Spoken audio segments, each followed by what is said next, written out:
शांति 30/3/2025 प्रातः मुरली अव्यक्त बाप दादा पुनरावृत्ति 30/11/2004 हेडिंग लाइन रे बाबा कहते एवं निजर चालीचलन एवं चेहरा द्वारा ब्रह्मा बाबा समान अव्यक्त रूप देखाओ साक्षात्कार मूर्त हुओ। एवं निजर चालीचलन एवं चेहरा द्वारा ब्रह्मा बाबा समान अव्यक्त रूप देखाओ साक्षात्कार मूर्त हुओ। आज भाग्य विधाता बाबा निजर चारिआडर श्रेष्ठ भाग्यवान पिलामानकु देखि हर्षित हेउछन्ति। सारा कल्प भितरे एभली श्रेष्ठ भाग्य काहार भी होई पारिबो नाही। कल्प कल्प केवल तुमे पिलामाने ही एई अधिकार प्राप्त करुछ। मने अछि तो निजर कल्प कल्पर अधिकार भाग्य। एही भाग्य सर्वश्रेष्ठ भाग्य काहेकि अटे?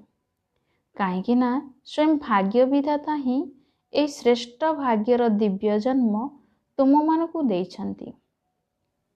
जहार जन्म ही भाग्य विधातांको द्वारा होइथिबो ताठारु श्रेष्ठ आउ किछि होई पारिबो ही नाही।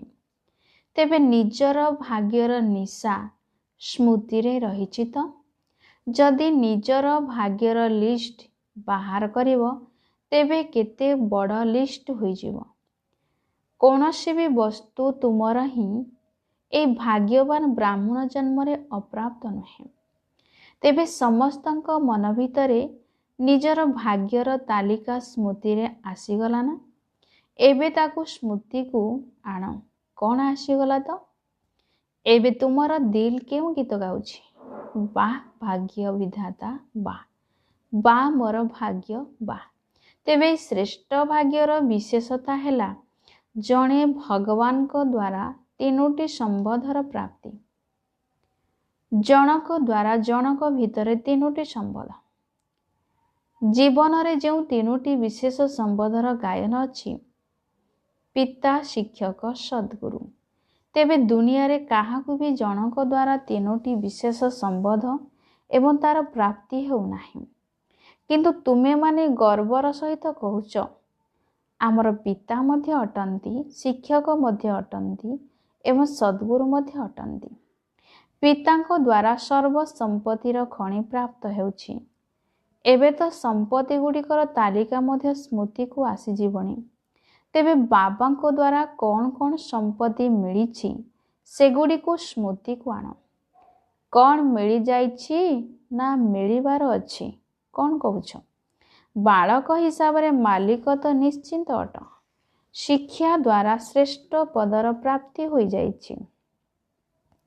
एमिति भी देखिबाकू गले दुनिया रे सबुठारु श्रेष्ठ पद राज्य पदर गायन रहिछि। तेणु तुमे मान तो डबल राज्य होई जाइछि।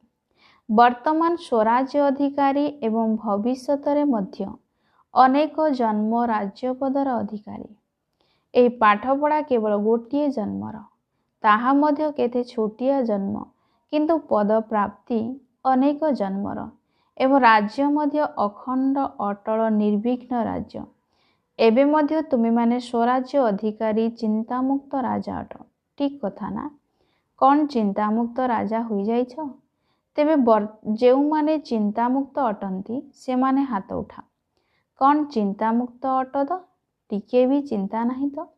देख जेतेबेले कोनोसी कंढई खेल अर्थात परिस्थिति सामना को आसी जाउछि सेतेबेले चिंता आसुछि ना नहीं?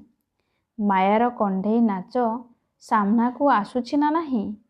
सेतेबेले टिके टिके चिंता आसुछि ना ना आसु नाही? अल्प अल्प चिंता वा चिंतन चालुछि ना नहीं? एमिति तो तुमर श्रेष्ठ भाग्य एबे ठारु ही तुम मानकु निश्चिंत सम्राट करि देउछि। एथिरे अल्प बहुत जहाँ भी सबु कथा आसुछि ताहा आहुरी भविष्यत पाई अनुभवी बा परिपक्व करिबा पाई आसुछि। एबे तो समस्ते एई सबु भिन्न भिन्न प्रकार अनुभव होई गलनि ना। आउ तो भय करुना ना। तेणु साक्षी द्रष्टार आसन उपरे बसी आनंद रे कंढई खेल देख कार्टून शो देख। प्रकृतर तो यह किछि भी नुहे, कार्टून शो अटे ना। तेणु एबे तो मजबूत हो गलनी ना। कौन कहूछ? मजबूत तो ना केबे केबे विचलित हो जाउछ। माया तो कागजर बाघ हो आसुची। तेणु एबे समय अनुसार अनुभवी मूरत हुई समय को, प्रकृति को, माया को चैलेंज कर। आस आमे विजयी आत्मा अटू। विजयीर चैलेंज कर। आज बाजा टिकिए खराब अच्छी, जहाँ हेले भी मिसिबाकू तो पड़िबो ना। तेबे बाप दादा को पाखकू दुईटी ग्रुप बारंबार आसुचंदी। काईकी आसुचंदी जानिछ? दुईटी जाक ग्रुप बाप दादा को कहउछंती आमे प्रस्तुत अछु। गोटिए हेला समय, प्रकृति एवं माया। माया भी जानिगलानी जे एबे मोर राज्य जाउछि। एवं द्वितीय ग्रुपटी हेला एडवांस पार्टी। दुईटी जाक ग्रुप तारीख पचारुछंती। विदेश रे तो 1 वर्ष पूर्वरु तारीख निर्धारण करुछ ना, किंतु एठारे 6 मास पूर्वरु मध्य करि देउछ। तेबे भारतरे टिके शीघ्र करुछंती। तेबे भारतरे टिके शीघ्र करुछंती। 15 दिन भितर मध्य कौनसी कार्यक्रम तारीख निर्धारण हो जाउछि। तेणु एबे समाप्ति, संपन्नता एवं बाबांको समान हेबार तारीख कौन? एही कथा बाप दादा को पचारुछंती। तेबे एही तारीख को एबे तुमे ब्राह्मण मानकु ही निर्धारण करबाको हेबो। कौन होई पारिबो तो? एहार तिथि निर्धारण होई पारिबो? पांडव माने कुह, 3 जण जाक कुह। बाप दादा निर्भर भाई, रमेश भाई, ब्रजमोहन भाई को पचारुछंती। एहार तिथि निर्धारण करबाको हेबो। कौन होई पारिबो तो? एहार तिथि निर्धारण होई पारिबो? कुह, होई पारिबो ना अचानक हेबो? ड्रामा रे तो निर्धारण अछि, किंतु ताकू वास्तविक रूप रे करिवार अछि ना नाही। सेही तारीखटी कौन? सुनाओ। हेबार अछि तो? कौन अचानक होई जेबो? कौनसी तारीख निर्धारण हेबो नाही तो? हेबो। प्रथम धाड़ी वाला कुह, हेबो तो? जेउ माने कहउछंती ड्रामार निर्धारण को वास्तविक रूप रे करिबा पई मन भितर कौनसी तारीख संकल्प करिबाकू पड़िबो, से माने हाथ उठाओ। तेबे करिबाकू पड़िबो तो? ए माने उठाउ नाहंती। कौन अचानक हेबो? तारीख निर्धारण करि पारिबो? पछवाला बुझी पारलो तो? अचानक हेबो एहा तो ठीक कथा, किंतु निजको प्रस्तुत करिया पई लक्ष्य निश्चिंत रखिबाकू पड़िबो। लक्ष्य न रखिले संपन्न हेबारे अवहेला पुणी आसीजिबो। तुमे देख, जेतेबेले कौनसी तिथि निर्धारण करि देउछ, तेबे जाई सफलता मिलुछि। कौनसी बे प्रोग्राम करुछ, तार तारीख निर्धारण करुछ ना। मते हेबाकू ही पड़िबो, एही भली संकल्प तो करिबाकू पड़िबो ना। ना नाही, ड्रामा रे आपे आपे होई जिवो। कौन भाबुछ? प्रथम धाड़ी वाला सुनाओ। प्रेम, डेराडून सुनाओ। करिबाकू पड़िबो, करिबाकू पड़िबो। जयंती कुह, करिबाकू पड़िबो। ताहा केबे हेबो? कौन समय आसीगले शेष रे हेबो? समय तुमको संपन्न करिबो ना तुमे समय को समीप को आनिबो? बाप दादा देखुछंती जे ज्ञान मध्य स्मृति रे रहउची, निशा मध्य रहउची, निश्चय मध्य रहउची, किंतु एबे एथिरे आउ किछि जोड़िबा दरकार। चाली चलन रे एवं चेहरा रे देखा जिबा दरकार। बुद्धि रे तो सबु कथा मने रहउची, स्मृति रे मध्य आसुची, किंतु एबे स्वरूप रे आसु। जेबे कि साधारण रूप रे मध्य केही जदि कौनसी विशेष कार्य करुछि बा कौनसी धनी लोकर पिला बा बहुत पाठ पढ़ा अटे, तेबे तार चाली चलनरू देखा जाई थाए जे ये किछि विशेष अटे। ता भितरे किछि ना किछि न्यारा पुणिया देखा जाउथिबो। तेबे एते बड़ भाग्य मिलुछि, संपत्ति, पाठ पढ़ा एवं पद मध्य मिलुछि। या सहित स्वराज्य तो एबे मध्य करुछ ना। प्राप्ति गुड़िक मध्य सब मिलुछि। तेणु एई भाग्यर तारका तुम मस्तकरे चमकुथिबार देखा जिबा दरकार। एतिकी जोड़ी हेबा दरकार। एबे तो लोक मानकू तुम भली श्रेष्ठ आत्मा मानक द्वारा यार अनुभव हेबा उचित ना, हेबा उचित नुहे। अनुभव हेउ जे एमाने आमर इष्ट देव इष्ट देवी अटंती। एमाने आमर निजर अटंती। जेपरि आरंभ समय देखुछ, साधारण शरीर रे थिले मध्य आदि समय ब्रह्मा बाबा भितरे किए देखा जाउथिला?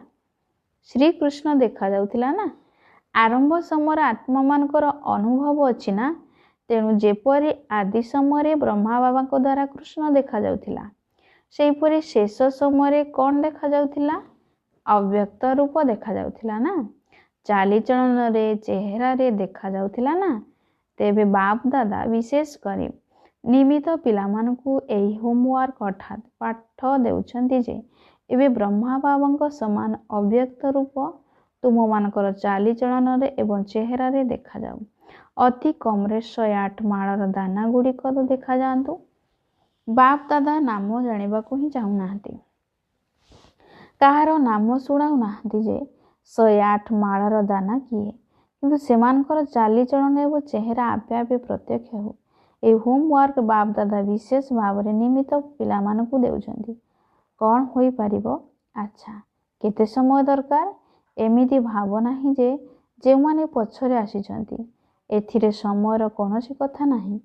କେହି ନ ଭାବନ୍ତୁ ଯେ ମୁଁ ତ ଅଳ୍ପ ବର୍ଷ ହେବ ଆସିଛି, ଏଥିରେ କେହି ବି ଲାଷ୍ଟସୁ ଫାଷ୍ଟ ଏବଂ ଫାଷ୍ଟସୁ ଫାଷ୍ଟ ହୋଇପାରିବେ, ଅର୍ଥାତ୍ ଶେଷରେ ଆସିଥିଲେ ମଧ୍ୟ ତୀବ୍ର ପୁରୁଷାର୍ଥ କରି ପ୍ରଥମ ନମ୍ବରରେ ଆସିପାରିବେ। ଏହା ମଧ୍ୟ ବାପ ଦାଦାଙ୍କର ଚ୍ୟାଲେଞ୍ଜ ଅଟେ। କରିପାରିବ? କେହି ବି କରିପାରିବ। ଶେଷ ହେଲା ମଧ୍ୟ ହୋଇପାରିବ। କେବଳ ଲକ୍ଷ୍ୟକୁ ପକ୍କାରଖ କରିବାକୁ ହିଁ ହେବାକୁ ହିଁ ପଡ଼ିବ। ଡବଲ ବିଦେଶୀମାନେ ହାତ ଉଠାଅ। ତେବେ ଡବଲ ବିଦେଶୀମାନେ କ'ଣ କରିବ? ଡବଲ ସୁଯୋଗ ନେବ ନା। ବାପ ଦାଦା ଶୁଣାଇବେ ନାହିଁ, କିନ୍ତୁ ସେମାନଙ୍କର ଚେହେରା କହିଦେବ ଇଏ ହିଁ ଅଟନ୍ତି। ସାହସ ଅଛି ତ? ବାପ ଦାଦା ପ୍ରଥମ ଧାଡ଼ିବାଲାଙ୍କୁ ଦେଖୁଛନ୍ତି। ସାହସ ଅଛି ତ? ଯଦି ସାହସ ଅଛି ତେବେ ହାତ ଉଠାଅ। ପଛବାଲା ମଧ୍ୟ ଉଠାଇ ପାରିବ। ଯିଏ କରିବ ସିଏ ଅର୍ଜୁନ ଅର୍ଥାତ୍ ପ୍ରଥମ ନମ୍ବର ହେବ। ଆଚ୍ଛା, ବାପ ଦାଦା ଏହାର ଫଳାଫଳ ଦେଖିବା ପାଇଁ 6 ମାସ ସମୟ ଦେଉଛନ୍ତି। 6 ମାସର ଫଳାଫଳ ଦେଖିବେ, ତାପରେ ଫାଇନାଲ କରିବେ। ଠିକ୍ ଅଛି ତ? କାହିଁକି ନା ଦେଖାଯାଉଛି ସମୟର ବେଗ ଏବେ ତୀବ୍ର ଗତିରେ ଆଗକୁ ବଢ଼ି ଚାଲିଛି। ତେବେ ସମୟ ଅର୍ଥାତ୍ ରଚନାକୁ ତୀବ୍ର ଗତିରେ ଯିବା ଉଚିତ ନୁହେଁ, ରଚୟିତାକୁ ତୀବ୍ର ଗତିରେ ଯିବା ଉଚିତ। ତେଣୁ ପୁରୁଷାର୍ଥର ବେଗକୁ ଆଉ ଟିକିଏ ତୀବ୍ର କର। ଏବେ ଉଡ଼। ଚାଲୁଛି ତ? କୁହ ନାହିଁ, ଉଡ଼ୁଛି କୁହ। ଉତ୍ତର ଦେବାବାଲା ବହୁତ ଭଲ ଭଲ ଉତ୍ତର ଦେଉଛ। ଆମେ ହିଁ ତ ଅଟୁ ନା, ଆମ ଛଡ଼ା ଆଉ କିଏ ହେବ? ବାପ ଦାଦା ମଧ୍ୟ ଖୁସି ଦେଉଛନ୍ତି। କିନ୍ତୁ ଏବେ ଲୋକମାନେ କିଛି ନା କିଛି ଦେଖିବାକୁ ଚାହୁଁଛନ୍ତି। ବାପ ଦାଦାଙ୍କର ମନେ ଅଛି ଯେତେବେଳେ ଆଦି ସମୟରେ ତୁମେ ପିଲାମାନେ ସେବା କରିବା ପାଇଁ ବାହାରକୁ ଯାଇଥିଲ, ସେତେବେଳେ ପିଲାମାନଙ୍କ ଦ୍ୱାରା ମଧ୍ୟ ସାକ୍ଷାତକାର ହେଉଥିଲା। ତେଣୁ ଏବେ ସେବା ପ୍ରତି ଏବଂ ସ୍ୱରୂପ ପ୍ରତି ଦୁଇ ଆଡ଼କୁ ଧ୍ୟାନ ଦେବା ଦରକାର। ତାହେଲେ କ'ଣ ଶୁଣିଲ? ଏବେ ସାକ୍ଷାତକାର ମୂରତ ହୁଅ। ସାକ୍ଷାତ ବ୍ରହ୍ମା ବାବା ସମାନ ହୁଅ। ଆଚ୍ଛା, ଆଜି ନୂଆ ନୂଆ ପିଲାମାନେ ମଧ୍ୟ ବହୁତ ଆସିଛନ୍ତି। ନିଜର ସ୍ନେହର ଶକ୍ତି ଦ୍ୱାରା ସମସ୍ତେ ପହଞ୍ଚି ଯାଇଛନ୍ତି। ସେଥିପାଇଁ ବାପ ଦାଦା ବିଶେଷ କରି ଯେଉଁ ପିଲାମାନେ ନୂଆ କରି ଆସିଛନ୍ତି ସେମାନଙ୍କୁ ସମସ୍ତଙ୍କୁ ନାମ ସହିତ ପଦ୍ମଗୁଣା ଅଭିନନ୍ଦନ ଦେଉଛନ୍ତି। ତା ସହିତ ବରଦାତା ରୂପରେ ବରଦାନ ମଧ୍ୟ ଦେଉଛନ୍ତି। ସର୍ବଦା ବ୍ରାହ୍ମଣ ଜୀବନରେ ବଞ୍ଚି ରହିଥାଅ ଏବଂ ଉଡ଼ୁଥାଅ। ଆଚ୍ଛା, ସେବାର ପାଳି ପଞ୍ଜାବର ଅଟେ। ପଞ୍ଜାବବାଲା ଉଠ। ବହୁତ ଭଲ କଥା। ସେବାର ଏହି ବିଧି ବହୁତ ଭଲ ଅଟେ। ସବୁ ଜୋନ୍କୁ ସୁଯୋଗ ମିଳିଯାଉଛି। ଗୋଟିଏ ହେଲା ଯଜ୍ଞ ସେବା ଦ୍ୱାରା ଗୋଟିଏ ଗୋଟିଏ ପାଦରେ ପଦ୍ମଗୁଣା ରୋଜଗାର ଜମା ହୋଇଯାଇଛି। କାହିଁକି ନା ଅଧିକାଂଶ ଯେକୌଣସି କର୍ମ କରୁଥାଉ ନା କାହିଁକି ଯଜ୍ଞ ସେବା ସ୍ମୃତିରେ ରହୁଛି ଏବଂ ଯଜ୍ଞ ସେବା ମନେ ରହିଲେ ଯଜ୍ଞର ରଚୟିତା ତ ନିଶ୍ଚିନ୍ତ ମନେ ପଡ଼ିବେ। ତେଣୁ ସେବା ଦ୍ୱାରା ମଧ୍ୟ ଅଧିକରୁ ଅଧିକ ପୁଣ୍ୟର ଖାତା ଜମା କରିଦେଉଛ। ଏବଂ ଯେଉଁମାନେ ସଚ୍ଚା ପୁରୁଷାର୍ଥୀ ପିଲାମାନେ ଅଛନ୍ତି ସେମାନେ ନିଜର ଯୋଗର ଚାର୍ଟକୁ ସହଜ ଏବଂ ନିରନ୍ତର କରିପାରିବେ।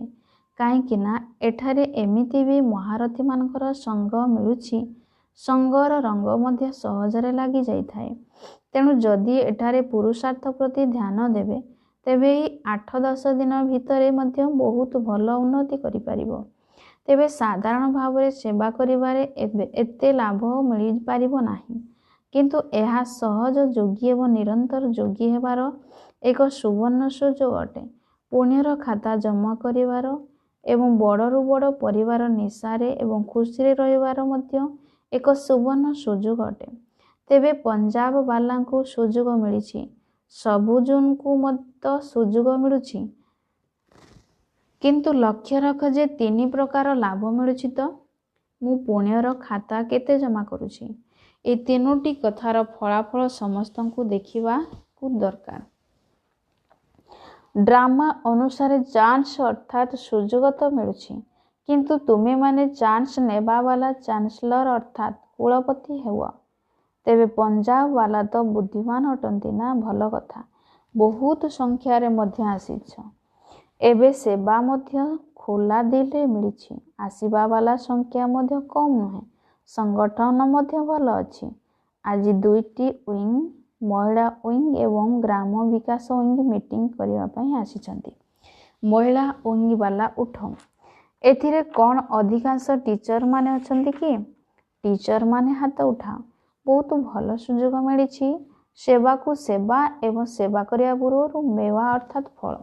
ସଂଗଠନର ମଜା ଏବଂ ବାବାଙ୍କ ସହିତ ମିଶିବାର ମଧ୍ୟ ମଜା ନେବାର ଫଳ। ତେଣୁ ସେବା ଏବଂ ମେୱା 2ଟି ଯାକ ମିଳିଗଲା, ଭଲ କଥା। ଏବେ ଆଉ କୌଣସି ନୂଆ ଯୋଜନା କରିଛ କି?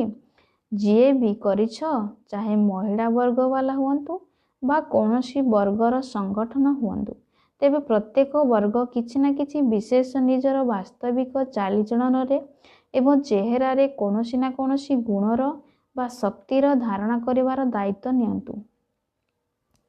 ଆମେ ଏହି ବର୍ଷ ବା ସଂଗଠନ ଚାହେଁ ମହିଳା ବର୍ଗ ହୁଅନ୍ତୁ ବା କେହି ହୁଅନ୍ତୁ, ଏହି ଗୁଣ ବା ଶକ୍ତିକୁ ବାସ୍ତବିକ ଜୀବନରେ ପ୍ରତ୍ୟକ୍ଷ ରୂପରେ ଧାରଣ କରି ଦେଖାଇବୁ। ସେହିଭଳି ପ୍ରତ୍ୟେକ ବର୍ଗବାଲା କିଛି ନା କିଛି ନିଜ ପାଇଁ ବିଶେଷ ଧାରଣା ନିର୍ଦ୍ଧାର୍ଯ୍ୟ କରନ୍ତୁ ଏବଂ ପରସ୍ପର ଭିତରେ ଯେପରି ସେବାର ଫଳାଫଳ ନୋଟ୍ କରୁଛ ନା, ସେହିଭଳି ଚାହେ ଲିଖିତ ହେଉ ବା ସଂଗଠିତ ରୂପରେ ଆଲୋଚନା ଦ୍ୱାରା ହେଉ, ଏହାକୁ ଚେକ୍ କରିଚାଲ। ତେବେ ପ୍ରଥମେ ତୁମେମାନେ କରି ଦେଖାଅ, ମହିଳା ବର୍ଗ ବାଲା କରି ଦେଖାଅ, ଠିକ୍ ଅଛି ତ? ତେଣୁ ପ୍ରତ୍ୟେକ ବର୍ଗକୁ କିଛି ନା କିଛି ନିଜ ପାଇଁ ଯୋଜନା କରିବା ଦରକାର ଏବଂ ସମୟ ମଧ୍ୟ ନିର୍ଦ୍ଧାର୍ଯ୍ୟ କର ଯେ ଏତିକି ଦିନ ଭିତରେ ଏତିକି ପ୍ରତିଶତ ପ୍ରାକ୍ଟିକାଲ କରିବ। ତାପରେ ଦେଖିବ ବାପଦାଦା ଯାହା ଚାହୁଁଛନ୍ତି ଚାଲିଚଳନରେ ଏବଂ ଚେହେରାରେ ଆସିବା ଦରକାର, ତାହା ସହଜରେ ହୋଇଯିବ। ତେବେ ଏହାର ଯୋଜନା ପ୍ରସ୍ତୁତ କରି ବାପଦାଦାଙ୍କୁ ଦିଅ। ଏବେ ପ୍ରତ୍ୟେକ ବର୍ଗ କ'ଣ କରିବ, ସେବାର ଯୋଜନାଗୁଡ଼ିକୁ ଯେପରି ନୋଟ୍ କରିଛ ନା, ସେହିପରି ଏହାକୁ ମଧ୍ୟ ପ୍ରସ୍ତୁତ କରି ଦେଖାଅ। ଠିକ୍ ଅଛି ନା? ପ୍ରସ୍ତୁତ ଅଛି, ପ୍ରସ୍ତୁତ କରି ଦେଖାଅ। ବହୁତ ଭଲ। ଛୋଟ ଛୋଟ ସଂଗଠନ ମଧ୍ୟ କମାଲ କରିପାରିବ। ଠିକ୍ ଅଛି, ଟିଚରମାନେ ତ କରୁଛ, କରିପାରିବ। ତେବେ ଯୋଜନା କର। ଆଚ୍ଛା, ସେବା ପାଇଁ ଅଭିନନ୍ଦନ। ଗ୍ରାମ ବିକାଶ ବର୍ଗରେ ପିଲାମାନେ ଉଠ। ଆଜି ପର୍ଯ୍ୟନ୍ତ ଗ୍ରାମ ବିକାଶ ବାଲା କେତେ ଗ୍ରାମ ପରିବର୍ତ୍ତନ କଲେଣି? କେତେ ଗ୍ରାମର ସେବା କରିଛ? 7ଟି ଗ୍ରାମରେ ସେବା କରିଛୁ ଏବଂ ଗୋଟିଏ ଗ୍ରାମରେ 75% କାମ ହୋଇଛି। ଏହି ମିଟିଂରେ ମଧ୍ୟ କାର୍ଯ୍ୟକ୍ରମ ରଖିଛୁ। ସମୟ ଡାକରା, ସ୍ୱଚ୍ଛ ସ୍ୱର୍ଣ୍ଣିମ ଭାରତ। ଏହି ଯୋଜନା ଅନୁଯାୟୀ ଗ୍ରାମକୁ ଯାଇ ବ୍ୟସନ ମୁକ୍ତ ଏବଂ ସ୍ୱଚ୍ଛ କରିବାର ସେବା କରିବୁ। ବହୁତ ଭଲ। ବାସ୍ତବିକ ରୂପରେ କହୁଛ ନା? ଏହାର ସମ୍ପୂର୍ଣ୍ଣ ଫଳାଫଳ ପ୍ରଧାନମନ୍ତ୍ରୀ ରାଷ୍ଟ୍ରପତିଙ୍କ ପାଖକୁ ଯାଉଛି କି? ଏବେ ପଠାଇନାହୁଁ, ପଠାଇବା ଦରକାର। କାହିଁକି ନା ଗ୍ରାମକୁ ଯାଇ ତୁମେମାନେ ଯାହା ସବୁ ବାସ୍ତବିକ ରୂପରେ କରୁଛ, ଏସବୁ ତ ସରକାରଙ୍କର କାମ। ଏଥିରେ ତୁମେମାନେ ସହଯୋଗୀ ହେଉଛ। ତେଣୁ ଏହାର ଫଳାଫଳକୁ ଦେଖି ସେମାନେ ଖୁସି ହେବେ। ଏଭଳି ଗୋଟିଏ ସଂକ୍ଷିପ୍ତ ବିବରଣୀ ମଧ୍ୟ ପ୍ରସ୍ତୁତ କର, ଯାହାକୁ ସମସ୍ତ ମୁଖ୍ୟ ସରକାରୀ ଅଧିକାରୀମାନଙ୍କ ନିକଟକୁ ପଠାଇ ପାରିବ। ପୁସ୍ତକ ନୁହେଁ କି ପତ୍ରିକା ମଧ୍ୟ ନୁହେଁ, ସଂକ୍ଷିପ୍ତ ରୂପରେ ସବୁଆଡ଼ର ଫଳାଫଳର ବିବରଣୀ ପଠାଇବା ଦରକାର। ବହୁତ ଭଲ କଥା, ଅଭିନନ୍ଦନ। ଆଚ୍ଛା, ମଝିରେ ମଝିରେ କାଶ ହେଉଛି, ଆଜି ବାଜା ଶାନ୍ତି ଚାହୁଁଛି। ଆଚ୍ଛା, ବାପଦାଦାଙ୍କ ନିକଟକୁ ଚାରିଆଡ଼ର ସେବାର ଫଳାଫଳ ମଧ୍ୟ ଆସିଯାଉଛି ଏବଂ ଆଜିକାଲି ବିଶେଷ କରି କୌଣସି ବି କୋଣ ଅନୁକୋଣ ବାକି ରହିବା ଉଚିତ ନୁହେଁ। ସମସ୍ତଙ୍କୁ ସନ୍ଦେଶ ମିଳିଯାଉ, ଯେଉଁ ସବୁ ଯୋଜନା ଗୁଡ଼ିକୁ ତୁମେମାନେ ବାସ୍ତବିକ ରୂପରେ କରୁଛ ତାର ଫଳାଫଳ ମଧ୍ୟ ଭଲ ଅଛି। ବାପ ଦାଦାଙ୍କୁ ତ ଡବଲ ବିଦେଶୀ ପିଲାମାନଙ୍କର ଫଳାଫଳ ମିଳିଛି ଏବଂ ଯେଉଁମାନେ ବି ଭାରତରେ ମେଗା ପ୍ରୋଗ୍ରାମ କରିଛନ୍ତି ସେମାନଙ୍କର ସମାଚାର ମଧ୍ୟ ସବୁ ମିଳିଛି। ଚାରିଆଡ଼େ ସେବାର ସଫଳତା ଫଳାଫଳ ମିଳିଛି। ତେବେ ପିଲାମାନେ ସନ୍ଦେଶ ଦେବାର ସେବାରେ ଯେପରି ସଫଳତା ପ୍ରାପ୍ତ କରିଛନ୍ତି ସେହିପରି ନିଜର ବାଣୀ ଦ୍ୱାରା ସମ୍ପର୍କ ଦ୍ୱାରା ଏବଂ ଏହା ସହିତ ନିଜର ଚେହେରା ଦ୍ୱାରା ଫରିସ୍ତା ରୂପର ସାକ୍ଷାତକାର କରାଇ ଚାଲ। ଆଚ୍ଛା, ଯେଉଁମାନେ ପ୍ରଥମ ଥର ଆସିଛନ୍ତି ସେମାନେ ହାତ ଉଠା। ବହୁତ ଅଛନ୍ତି, ଭଲ କଥା। ଅତି ବିଳମ୍ବର ବୁଟ ଲାଗିବା ପୂର୍ବରୁ ଆସିଯାଇଛ, ଭଲ କଥା। ସୁଯୋଗ ନିଅ, ଚମତ୍କାରୀ କରି ଦେଖାଅ। ଯଦି ସାହସ ରଖିବ ତେବେ ସବୁ ପିଲାଙ୍କ ସାଥିରେ ବାପ ଦାଦାଙ୍କର ସହଯୋଗ ନିଶ୍ଚିନ୍ତ ରହିଛି। ଆଚ୍ଛା, ବାପ ଦାଦା ଚାରିଆଡ଼ର ସାକାର ରୂପରେ ସମ୍ମୁଖରେ ବସିଥିବା ପିଲାମାନଙ୍କୁ ଏବଂ ନିଜ ନିଜ ସ୍ଥାନରେ ନିଜ ନିଜ ଦେଶରେ ବାବାଙ୍କ ସହିତ ମିଳନ କରୁଥିବା ଚାରିଆଡ଼ର ପିଲାମାନଙ୍କୁ ବହୁତ ବହୁତ ସେବାର, ସ୍ନେହର ଏବଂ ପୁରୁଷାର୍ଥର ଅଭିନନ୍ଦନ ତ ଦେଉଛନ୍ତି, କିନ୍ତୁ ପୁରୁଷାର୍ଥର ତୀବ୍ର ପୁରୁଷାର୍ଥ ହୋଇ ଏବେ ଆତ୍ମାମାନଙ୍କୁ ଦୁଃଖ ଶାନ୍ତିରୁ ମୁକ୍ତ କରିବାର ଆହୁରି ଅଧିକ ପୁରୁଷାର୍ଥ କର। କାରଣ ଦୁଃଖ, ଶାନ୍ତି, ଭ୍ରଷ୍ଟାଚାର ଏବେ ଅତି ଆଡ଼କୁ ଯାଉଛି। ଏବେ ଅତୀତକୁ ଅନ୍ତ କରି ସବୁ ଆତ୍ମାକୁ ବାବାଙ୍କ ଠାରୁ ମୁକ୍ତିଧାମର ସମ୍ପତ୍ତି ପ୍ରାପ୍ତ କରାଅ। ଏହିଭଳି ସର୍ବଦା ଦୃଢ଼ ସଂକଳ୍ପ କରୁଥିବା ପିଲାମାନଙ୍କୁ ସ୍ନେହ ସମ୍ପନ୍ନ शुभेच्छा एवं नमस्ते। बच्चों के ओर से बाप दादा को याद प्यार, गुड मॉर्निंग, नमस्ते नमस्ते नमस्ते। आज वरदाता बाबांकर वरदान अच्छी नम्रता सहित अधिकारी पणियार संतुलन द्वारा बाबा को प्रत्यक्ष करुथिबा विशेष सेवाधारी हुओ। नम्रता सहित अधिकारी पणियार संतुलन द्वारा बाबा को प्रत्यक्ष करुथिबा विशेष सेवाधारी हुओ। विस्तार बाबा कहले जेउठारे संतुलन थाए सेठारे चमत्कारी देखा जाए। जेतेबेले तुमे माने नम्रता एवं सत्यतार अधिकारी पणियार संतुलन द्वारा काहाकु भी बाबांकर परिचय देव सेतेबेले ही चमत्कारी देखिबाकु मिलिबो। एही रूपरे ही बाबा को प्रत्यक्ष करबाकु हेबो। तेबे तुम मानकर बाणी स्पष्ट हेबा दरकार। जदि सेथिरे स्नेह मध्य थिबो, नम्रता एवं मधुरता मध्य थिबो एवं महानता एवं सत्यता मध्य थिबो, तेबे जाई प्रत्यक्षता हेबो। कथा कहिबा सहित मझिरे मझिरे अनुभव मध्य कराय चाल, जहा द्वारा लगन रे मगन रहउथिबा मूर्ति भली समस्ते तुमको अनुभव करिवे। एही भली निजर स्वरूप द्वारा सेवा करुथिबा आत्मा माने ही विशेष सेवाधारी अटंती। स्लोगान बाबा कहले यथा समय रे जदि कोनोसी भी साधन नथिबो तेबे भी साधनारे विघ्न न आसु। यथा समय रे जदि कोनोसी भी साधन नथिबो तेबे भी साधनारे विघ्न न आसु। अव्यक्त इशारा सत्यता एवं सभ्यता रूपी संस्कृति को अपनाओ। 30 नंबर अच्छी कई भावुंट बोध हुए क्रोध कौन विकार नुहे, यह एक शस्त्र अटे, किंतु क्रोध ज्ञानी आत्मा मानकर महाशत्रु अटे। कहीं क्रोध अनेक आत्मा सहित संबंध संपर्क रे आसीबा द्वारा जनाशुना हो जाए एवं क्रोध को देखि बाबांकर नामर निंदा होइथाए। कहिला बाला यही कथा कही थांती, आमे ज्ञानी आत्मा मानकु जानिगलु, सेथिपाई यार अंश मात्र को मध्य समाप्त करी सभ्यता पूर्वक व्यवहार कर।